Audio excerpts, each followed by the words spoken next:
Ang manananggal ay isang mitolohikong nilalang sa mga alamat at kwentong katatakutan ng Pilipinas.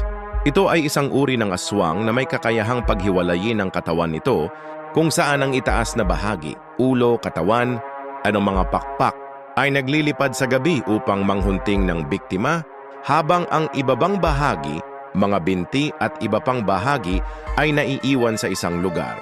Mga katangian ng manananggal: 1. Pagkakahiwalay ng katawan. Kaya nitong ihiwalay ang kanyang itaas na katawan at lumipad gamit ang malalaking pakpak. 2. Pagsipsip ng dugo o laman. Karaniwan, itong naghahanap ng biktima tulad ng mga buntis, bagong panganak o mga taong mahina ang resistensya. 3. Pangitain sa araw. Sa araw, mukha itong normal na tao, ngunit sa gabi nagpapakita ng tunay na anyo. 4. Kahinaan. Ayon sa alamat, maaari itong talunin sa pamamagitan ng asin, bawang, o paghanap sa naiwang ibabang bahagi ng katawan nito at pagwisik ng asin dito upang hindi na ito makabalik. Pinaniniwala ang lugar na may manananggal. Karamihan sa mga kwento ay nanggagaling sa Visayas, partikular sa Capiz at Antique, at ilang bahagi ng Luzon.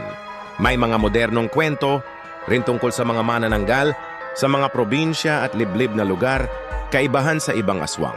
Ang manananggal ay espesipiko dahil sa kakayahan nitong paghiwalayin ang katawan, samantalang ang ibang aswang ay maaaring mag-anyo ng hayop o iba pang nilalang. Kung interesado ka sa mga kwentong katatakutan, maraming mga alamat at pelikula sa Pilipinas ang nagtatampok sa manananggal bilang bida o kontrabida.